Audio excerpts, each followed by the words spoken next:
সেই যুদ্ধ পরিচালিত হয়েছে দুটো শক্তির বিরুদ্ধে। একটা হচ্ছে দেশীয় অভ্যন্তরীণ ফ্যাসিবাদী শক্তি, শেখ হাসিনার ফ্যাসিবাদী সরকার।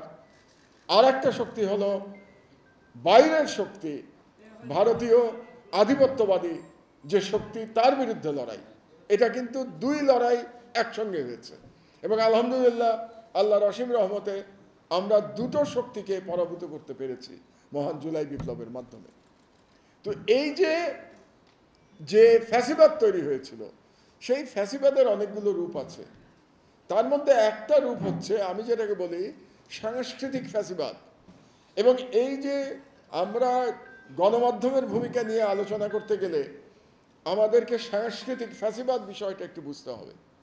কারণ হচ্ছে যে বাংলাদেশের স্বাধীনতার পর থেকে বাংলাদেশের মিডিয়াতে একটা বড় অংশের মধ্যে ফ্যাসিবাদী শক্তি এবং সাম্রাজ্যবাদী বা হেজেমনিক শক্তি তার অনুপ্রবেশ ঘটেছিল এবং সেই অনুপ্রবেশ আস্তে আস্তে বাংলাদেশের মিডিয়াকে গ্রাস করেছিল। তার চূড়ান্ত যে প্রতিফলন আমরা দেখতে পেয়েছি শেখ হাসিনার 15 বছরের শাসনামলে। এবং সেই সময় আমরা দেখতে পেয়েছি যে সাংস্কৃতিক ফ্যাসিবাদ কিভাবে রাষ্ট্রকে নিয়ন্ত্রণের চেষ্টা করেছে। যে ফ্যাসিবাদের যে বয়ান, সেই বয়ানকে শক্তিশালী করেছে মিডিয়ার একটা বড় অংশ এই 15 বছর ধরে। এটা আমাদের ভুলে গেলে চলবে না। এবং সেই যে শক্তি, যে সাংস্কৃতিক ফ্যাসিবাদী শক্তি যারা মিডিয়াকে দখল করে রেখেছিল অর্ধ শতাব্দীর অধিককাল ধরে, মানে স্বাধীনতার পর থেকেই, সেই শক্তি কিন্তু নিঃশেষিত হয়ে যায় নাই। এটা আমাদেরকে উপলব্ধি করতে হবে। সেই শক্তি এখনো বাইরে আছে। সেই শক্তিকে সেইভাবে আমরা মিডিয়াকে এখনো সেই শক্তি থেকে মুক্ত করতে পারি নাই। এটা আমাদের সকলের সম্মিলিত ব্যর্থতা। এবং এই ব্যর্থতার কারণেই আজকে আমরা আবার সেই সাংস্কৃতিক ফ্যাসিবাদের পেশির আস্ফালন দেখতে পাচ্ছি। এবং এ ব্যাপারে আমাদের সতর্ক হওয়া প্রয়োজন, যে কথাটা একটু আগে আমাদের সাংবাদিক নেতারা বলে গেছেন। এবং এই সতর্কতা আমরা যদি রাখতে না পারি, তাহলে আবারও আমাদের জনগণের স্বাধীনতা এবং রাষ্ট্রের সার্বভৌমত্ব হুমকির মধ্যে পড়বে। এটা সম্পর্কে আমাদের সতর্ক থাকা দরকার। তো এই যে ফ্যাসিস্ট শক্তি, এই যে সাংস্কৃতিক ফ্যাসিস্ট শক্তি যারা বাংলাদেশকে নিয়ন্ত্রণ করতে চেয়েছে, কেন নিয়ন্ত্রণ করতে চেয়েছে? প্রথম কারণ হচ্ছে তারা একটা পার্শ্ববর্তী রাষ্ট্রের স্বার্থ, তারা সেই স্বার্থের পক্ষে তারা কাজ করেছে। প্রথমত সেই পার্শ্ববর্তী রাষ্ট্রের প্রভুত্ব বাংলাদেশে কায়েম করতে চেয়েছে এবং সেই কায়েমের পক্ষে তারা বয়ান তৈরি করেছে। আর দ্বিতীয়ত ব্যক্তি স্বার্থ।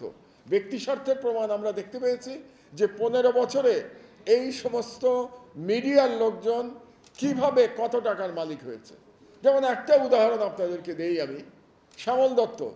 শ্যামল দত্তর একজনের অ্যাকাউন্টে প্রায় 1000 কোটি টাকার লেনদেন পাওয়া গেছে। এটা কি ভাবতে পারা যায় যে একজন সাংবাদিকের অ্যাকাউন্টে 1000 কোটি টাকার লেনদেন? এটা তো কল্পনা করা যায় না যে 1000 কোটি টাকার লেনদেন কিভাবে সম্ভব হলো। শুধু তাই না, কদিন আগে আমার দেশ পত্রিকায় আমরা একটা নিউজ করেছি, সেখানে আমরা দেখিয়েছি এমনকি সংখ্যালঘু সম্প্রদায়ের সম্পদ পর্যন্ত শ্যামল দত্ত লুট করেছিল। তার মানে তাদের এতই অধপতন হয়েছিল যে সাংবাদিকতাকে ঢাল হিসেবে ব্যবহার করে তারা অ্যাকচুয়ালি তারা সম্পদ তৈরি করেছে অনৈতিকভাবে এবং সম্পদ তৈরি করেছে দুর্নীতির মাধ্যমে। কাজেই এই দুর্নীতি কিন্তু মিডিয়ার মধ্যেও ছড়িয়ে গেছিল, এটা আমাদের মনে রাখতে হবে। এবং আপনারা নিশ্চয়ই খেয়াল করেছেন যে বাংলাদেশের যারা কালো টাকার মালিক, যেটা corporate, maximum corporate media house, তারা একটা করে মিডিয়া রেখেছে তাদের অপকর্মকে জায়েজ করবার জন্যে। তারা মনে করেছে যে মিডিয়া থাকলে পরে আমার অপকর্মটাকে আমি জায়েজ করতে পারবো। এবং সেই মিডিয়া হাউসগুলো কিন্তু এখনও আগের মতোই আছে এবং সেখানে কোনো রকম শুদ্ধি অভিযান, কোনো রকম সংস্কার এখন পর্যন্ত চালানো যায়নি, যে কথাটি আরও সাংবাদিকরা বলেছেন। যেমন আমার দেশের কথা আপনারা জানেন যে 2013 সালে আমার দেশ বন্ধ করে দেওয়ার পর থেকে আমার যারা সহকর্মী ছিলেন, আমি তো জেলেই চলে গেছিলাম, জেলে থাকলাম 5 বছর, তারপরে নির্বাসনে 6 বছর। তো সেই সময় আমার সহকর্মীরা কোথাও চাকরি পান নাই। তাদেরকে কোথাও চাকরি করতে দেওয়া হয় নাই।